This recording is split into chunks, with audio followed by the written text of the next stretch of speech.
प्रियो, सबसे पहला है वे काम करने वाले हैं, अधिकार चलाने वाले नहीं हैं, यहोशू हो या कालेब हो। और दूसरा, पूरे मन से परमेश्वर की सेवा किया। कौन? कालेब। आइए हम इस विषय को बाइबल में देखें। यहोशू की पुस्तक 14वें अध्याय में 3 स्थान में पूरी रीति से इस बात को हम देखते हैं। गिनती की पुस्तक 14 अध्याय 22 वचन से मैं पढ़ रहा हूं। उन सब लोगों ने जिन्होंने मेरी महिमा मिस्र देश में और जंगल में देखी और मेरे किए हुए आश्चर्य कर्मों को देखने पर भी 10 बार मेरी परीक्षा की और मेरी बातें नहीं मानी, इसलिए जिस देश के विषय में मैंने उनके पूर्वजों से शपथ खाई उनको वे कभी देखने ना पाएंगे, अर्थात जितनों ने मेरा अपमान किया है उनमें से कोई भी उसे देखने ना पाएगा। परंतु इस कारण कि मेरे दास कालेब के साथ और ही आत्मा है और उसने पूरी रीति से मेरा अनुकरण किया है। पूरी रीति से यानी अच्छे मन से। एक अच्छे अगुवे का सामान्यता अच्छा मन होता है। अधिकार चलाने वाले अधिकारी का सामान्यता अच्छा मन नहीं होता है। कालेब के विषय में परमेश्वर कह रहे हैं इसमें और ही आत्मा है। उतना ही नहीं, ये पूरी रीति से मेरा अनुकरण किया, मेरी आज्ञा का पालन किया, मेरी आज्ञा के अनुसार किया। पूरी रीति से, पूरे मन से मैंने जो काम सौंपा उस काम को पूरे मन से पूरा किया। यदि किसी को काम पूरा करना है तो यदि किसी को कोई काम पूरी रीति से करना है तो उसका मन उसमें होना है। हमारा मन पूरी रीति से अपने काम में होना है। पर ऐसे ना होकर हमारे मन को आधा हम अपने काम में लगाएंगे और आधा कहीं और लगाए समझो। बहनें सुनिए, भोजन बनाते समय यदि आपका मन भोजन बनाने में रहेगा तो वो स्वादिष्ट बनेगा। यदि वो भोजन में ना होकर कहीं और होने से या तो नमक अधिक पड़ जाएगा, मिर्च अधिक पड़ जाएगा। हाँ, कहते हैं कि नहीं? और वैसे ही ड्राइविंग करते समय आपका मन गाड़ी चलाने में होने से आप अच्छी रीति से गाड़ी चला सकते हैं। मान लीजिए आपकी पत्नी भोजन बना रही है, आप जाकर उनसे झगड़ने से तो क्या वो अच्छा भोजन बना पाएगी? नमक हो या मिर्ची हो, कुछ भी अधिक पड़ जाएगा और उसका स्वाद बिगड़ जाएगा। और वैसे ही आप घर से बाहर निकल रहे हैं समझो और आपकी पत्नी आपसे झगड़ी समझो, आपको बातें सुनाई समझो। घर से निकलकर आप बाइक अच्छी रीति से चला पाएंगे क्या? कार अच्छी रीति से आप चला पाएंगे क्या? ऑफिस जाकर अच्छे से आप काम कर सकते हैं क्या? संभव नहीं है। आप एक बात जानते हैं, सामान्यतः जो दुर्घटनाएं होती हैं लगभग 50% दुर्घटनाएं एक्सीडेंट्स सुबह के समय होती हैं। घर में जो पत्नी या पति झगड़ते हैं और झगड़ने के बाद बाइक में जाने वाले पति या पत्नी हों, ज्यादातर एक्सीडेंट करते हैं। सबसे अधिक दुर्घटनाएं होने का कारण क्या है जानते हैं आप? घर में शांति ना होना और वैसे ही नौकरी में दिए गए काम को अच्छी रीति से ना कर पाने का कारण है घर में शांति ना रहना। इस तरह शांति रहित रहने का कारण जानते हैं आप? अधिकार। वो पति का अधिकार हो सकता है, पत्नी का अधिकार हो सकता है, अधिकार चलाने का स्वभाव हो सकता है। बहुत से पत्नियों में सामान्यतः कौन सा स्वभाव होता है?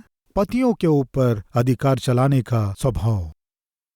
एक बार एक बहन फोन करके मुझसे कह रही थी, उस समय फोन मैंने ही उठाया।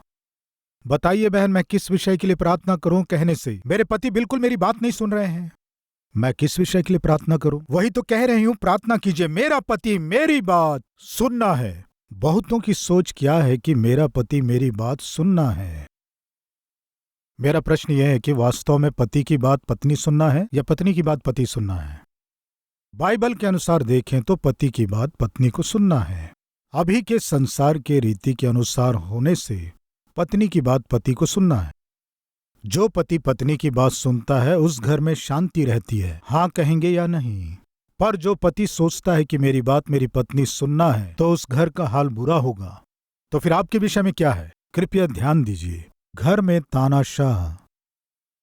बाइबल में एक तानाशाह है, उसका नाम है इजबेल।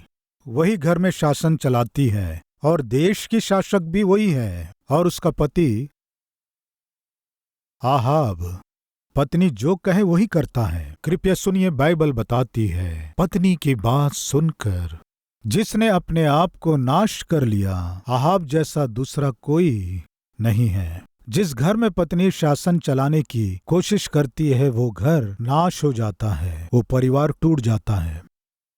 और उसी समय जिस घर में एक पति अच्छा अगुआ ना होकर शासक के समान, अधिकार चलाने वाले के समान होता है और मूर्ख होता है, आदेश देने वाला होता है और केवल अपने सुख और स्वार्थ को देखता है, उस घर में शांति नहीं रहती है। यदि आज आप अपने घर में एक अधिकारी के रूप में हैं तो आपका परिवार नहीं बनेगा, आपका परिवार आशीषित नहीं होगा।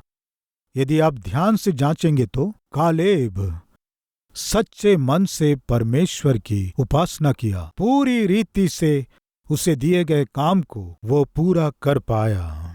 आज आप जो भी काम कर रहे हो उसे पूरे मन से करना है, ये परमेश्वर चाहते हैं। कोई भी काम आधे मन से मत कीजिए। प्रियो, 3 दिन पहले एक घटना घटी, वो हर दिन मुझे स्मरण आता है और जब जब स्मरण आता है मुझे दुख लगता है। क्या है बताता हूं, सुनिए। मेरे छोटे बेटे के नाखून थोड़े बड़े हुए थे। इस तरह बड़े हुए होने से मैंने उससे कहा, तुम्हारे नाखून बढ़ रहे हैं, इसे काट लो। ठीक है डैडी, काट लूंगा कहा। फिर उसने कहा, गिटार बजाने के लिए थोड़े नाखून बड़े होने से अच्छा है। मैंने कहा, गिटार बजाने के लिए नाखून बड़े रहने से अच्छा है कह रहे हो, लेकिन कोई देखेगा तो तुम्हें आलसी समझेगा, इसलिए तुम अपने नाखूनों को काट लो कहा। कुछ दिनों के बाद मैं और वो साथ में डाइनिंग टेबल में बैठे थे। तब मैंने जब उसके नाखूनों को देखा तो मैंने कहा, नेल कटर लाकर मैं स्वयं तुम्हारे नाखूनों को काटूंगा। उसने कहा, नहीं डैडी, मैं स्वयं काट लूंगा कहने से, नहीं नहीं मैं काटूंगा कहने से उसने कहा, काटिए लेकिन थोड़ा बड़ा रखिए, एकदम छोटे मत काटिए, थोड़ा बड़ा रखिए। उसने कहा, ठीक है। मैंने कहा। ऐसे कहते हुए सावधानी से काट रहा था, लेकिन मेरा मन वहां नहीं था। मेरा मन कहीं और था। मैं कुछ सोच रहा था, मैं काट दिया। काट देने से अब क्या था? बेटा जोर से चिल्लाकर, डैडी आप चमड़ी भी काट दिए। वहां तक कट गया था, चमड़ी तक काट दिया था। फिर देखने से नाखून दिखाई नहीं दे रहा था। ये सब मैं क्यों बता रहा हूं जानते हैं? मैं नाखून काटते समय अपना मन पूरी रीति से उसमें नहीं रख पाया तो ठीक से काट नहीं पाया। अभी मेरा प्रश्न है, मेरे जीवन भर में मेरा बेटा फिर कभी मुझे नाखून काटो कहेगा? आप ही बताइए। वो कभी नहीं कहेगा, नहीं डैडी मैं ही काट लूंगा डैडी। क्यों, किस लिए? मैंने देखा ना डैडी आप कैसे कट करते हैं। यानी एक अवसर उसने मुझे दिया, लेकिन उस अवसर को मैं सही रीति से उपयोग नहीं कर पाया। भरोसे के साथ उसने अपने हाथ मुझे सौंपा, लेकिन मैं नाखून कट करते समय उस भरोसे की रक्षा नहीं कर सका।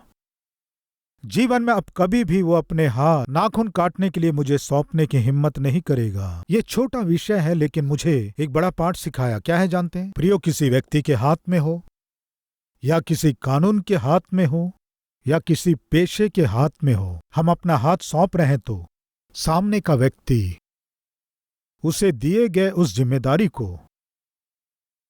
और उसे दिए गए अवसर का वो सही उपयोग नहीं करेगा तो दोबारा अवसर उसे नहीं मिलेगा। मेरी बात आपको समझ में आई?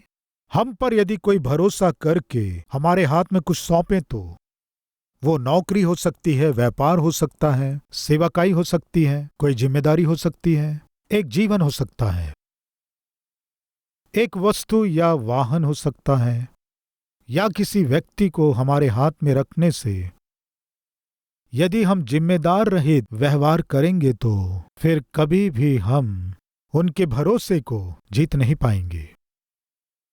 मैं इस विषय को आपसे इसलिए बांट रहा हूं कि हमें अपने काम को सही तरीके से करना है। इसलिए बाइबल बताती है, जो काम तुम्हारे हाथ में सौंपा गया है उसे पूरी सामर्थ्य के साथ करो।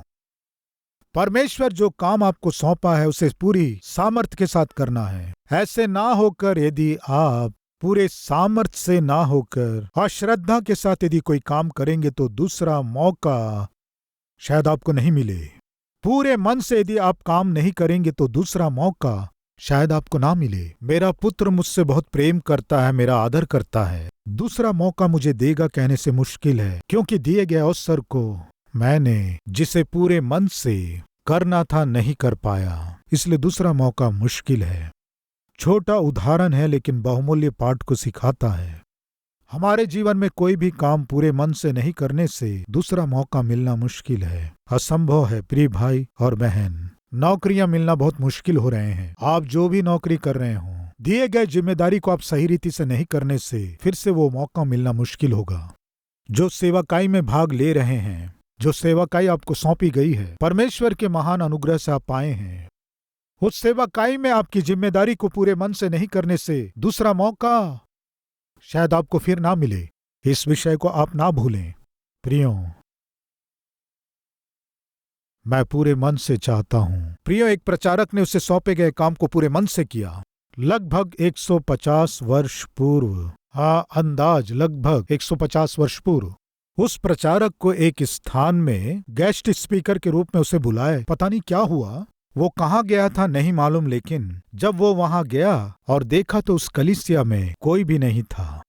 उसके अलावा क्या करना है कुछ समझ में नहीं आ रहा था। इस बीच एक 10 वर्ष का लड़का वहां आया। वो 10 वर्ष का लड़का वहां आकर चुपचाप बैठ गया। मुझे यहाँ गेस्ट स्पीकर के रूप में बुलाए हैं, यहाँ कलीसिया के लोग, कलीसिया के मुखिया, क्वायर कोई नहीं है, क्या बात है? यहाँ केवल 10 वर्ष का ये लड़का आकर बैठा है। क्या करना है समझ में नहीं आया। लेकिन जो गेस्ट स्पीकर वहां आया था, अतिथि के रूप में जो सेवक आया था, परमेश्वर से प्रेम करने वाला था, उससे सौंपे गए जिम्मेदारी को पूरे मन से वो पूरा करता था। मैं यहाँ परमेश्वर की आराधना करने आया हूँ, वचन बांटने के लिए यहाँ आया हूँ, ये काम मुझे करना है। प्रचारक क्या किया जानते हैं? वहां केवल 10 वर्ष का वो लड़का बैठा था। प्रचारक उठकर प्रार्थना के साथ इस आराधना को प्रारंभ करेंगे कहकर उसने प्रार्थना किया। गीतों को गाएंगे कहकर गीत पुस्तक निकाला और कुछ गीतों को उसने गाया। फिर एक भजन पढ़ेंगे कहा और भजन को पढ़ा। वचन का ध्यान करेंगे कहकर वचन को, पूरी कलीसिया भरी रहे उस समय जैसे वचन प्रचार करता है वैसे ही उतनी ही देर उसने वचन का प्रचार किया। वचन का वो प्रचार किया। सामर्थी वचन देने के बाद अंतिम प्रार्थना को उसने किया और आशीष वचन भी दिया। वो 10 साल का छोटा लड़का वहीं बैठा था। प्रियो, उतना ही नहीं, वो 10 साल का वो लड़का उस दिन के सुने गए वचन के द्वारा उसने अपने जीवन को, या उस दिन सुना गया वो वचन उसके जीवन को बहुत प्रभावित किया। उस दिन उस सेवक ने क्या किया कि उसे जो जिम्मेदारी सौंपी गई थी वो वचन का प्रचार करना था, वहां कोई भी नहीं था, 10 जन भी नहीं थे। 10 वर्ष का एक लड़का होने पर भी परमेश्वर ने जो कहा उसे किया, पूरे मन से किया, पूरे हृदय से किया।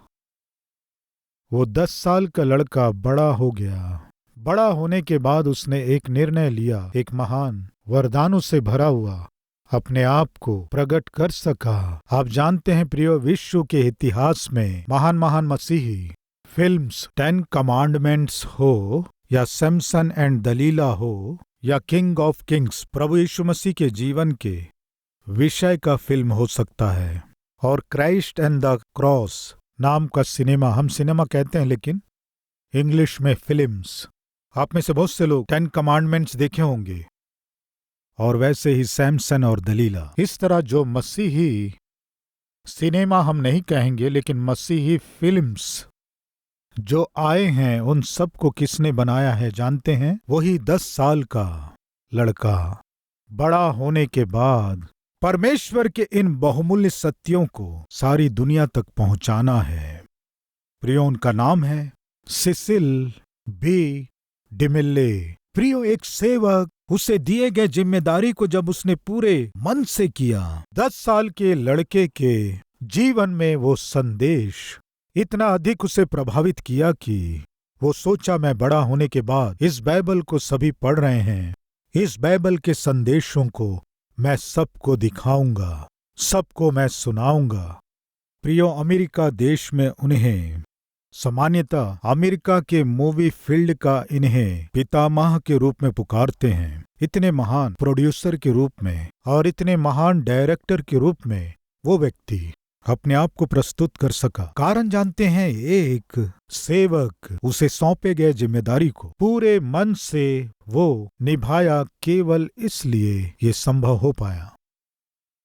कालेब के जीवन में हम देखते हैं वह अधिकार चलाने वाला नहीं है, और दूसरा, पूरे मन से परमेश्वर की सेवा किया। तीसरा, लोगों को शांति प्रदान किया। 12 लोगों में 10 लोग आकर क्या बताए जानते हैं? परमेश्वर हमें दूध और मधु बहने वाले उस देश को दूंगा कहा है ना। वास्तविकता यह है कि हम उस देश में किसी भी हाल में कदम नहीं रख सकते, क्योंकि वहां जो लोग रहते हैं वे भयानक और बहुत ही ऊंचे डील डोल के लोग रहते हैं। एक बार उस वचन को पढ़ेंगे, आइए। गिनती की पुस्तक, किस तरह वे लोग उन्हें डरा दिए देखेंगे, आइए। कितना अधिक डरा दिए देखेंगे, आइए। 13वां अध्याय 27वां वचन। उन्होंने मूसा से यह कहकर वर्णन किया, जिस देश में तूने हमको भेजा था उसमें हम गए, उसमें सचमुच दूध और मधु की धाराएं बहती हैं, और उसकी उपज में से यही हैं। क्या है 23वां वचन। तब वे एशकोल नाम के नाले तक गए और वहां से एक डाली दाखों के गुच्छे समेत तोड़ ली, और 2 मनुष्य उसे एक लाठी पर लटकाए हुए उठा ले चले गए। 2 लोगों को उठाना पड़ा। दूध और मधु की धाराएं बहने वाला देश, बहुतायत से उपज होने वाला देश, तुम जाकर उसे देखकर आओ कहने से वे गए और वहां से सैंपल लेकर वापस आए।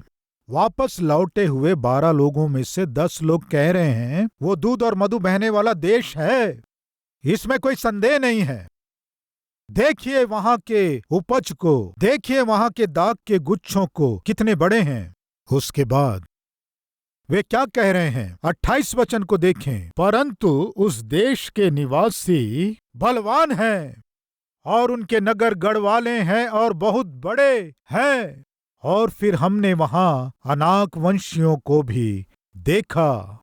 दक्षिण देश में अमालेकी बसे हुए हैं, और पहाड़ी देश में हित्ती, यबूसी, यमोरी रहते हैं, और समुद्र के किनारे किनारे और यरदन नदी के तट पर कनानी बसे हुए हैं। पर कालेब ने मूसा के सामने प्रजा के लोगों को चुप कराने के विचार से कहा, यानी क्या अर्थ है? शोर है, हल्ला गुल्ला है, गड़बड़ी है। जब इन 10 लोगों को कहा गया था तुम जाकर उस देश का भेद लेकर आओ, परमेश्वर जिस देश को देने की प्रतिज्ञा किया है वो देश कितना सुंदर है, वहां दूध और मधु की धाराएं बहती हैं, देख कर आओ कहने से उस देश में रहने वाले लोगों के ऊंचाई और उनके डील डोल को, इन सब को देख कर आए, और क्या बोले जानते हैं? हमसे बिल्कुल नहीं होगा, उस देश में कदम रखने का चांस नहीं है। यह है उनका लाया गया समाचार। लोगों के बीच गड़बड़ी और भय छा जाने से वे लोग, जब वे बहुत ही डर गए, तब कालेब उठकर मूसा के सम्मुख सारे लोगों को चुप कराकर कहा, शांत रहो, शांत रहो, तुम्हें डरने की आवश्यकता बिल्कुल नहीं है। प्रियो ध्यान दीजिए, कालेब शांति को देने वाला है, लोगों को शांत कराने वाला है। जहां भय और गड़बड़ी थी वहां शांति को लाया। कई बार कुछ लोगों को हम देखते हैं शांत वातावरण को भी अशांति में बदल देते हैं। शांति से रहने वाले लोगों के बीच में अशांति को लाने वाले, शांति से रहने वाले परिवार में अशांति को लाने वाले लोग।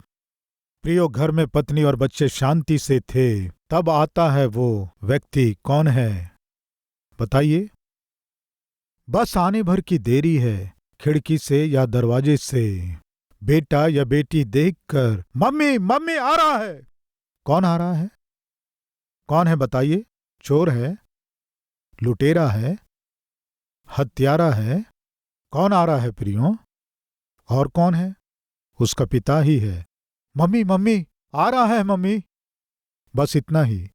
पूरे घर में भय, बच्चों में भय, पत्नी में भय। वो व्यक्ति घर आ जाए तो बस घर के वस्तुओं को पटकता है, बच्चों को मारता है, पत्नी को मारता है, पूरे घर को उलट पलट के रख देता है। हैं क्या कोई ऐसे लोग? आप घर में आने से बस पूरे घर में गड़बड़ी, पूरे घर में शोर। उस दिन इन 10 लोगों का लाया गया समाचार उन सारे लोगों में गड़बड़ी और भय उत्पन्न कर दिया, शोर उत्पन्न कर दिया। ऐसे समय में कालेब नाम का एक अच्छा अगुआ शांति के समाचार को लेकर आया, असली समाचार को लेकर आया। गड़बड़ी और भय से भरे हुए लोगों के बीच में वो शांति को लेकर आया। प्रिय भाई और बहन, सुन रहे हैं?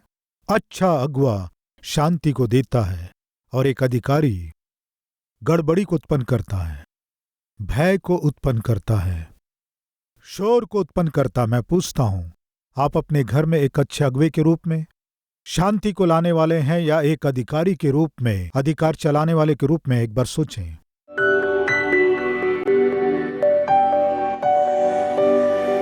महान पवित्र प्रेमी परमेश्वर पिता, विशेष संदेश के द्वारा एक अधिकारी और अगुवे में क्या अंतर होता है, कालेब के जीवन से आप हमें स्पष्ट रूप से सिखाए। कालेब पूरे मन से आपकी सेवा किया, शांति को लोगों में बांटा।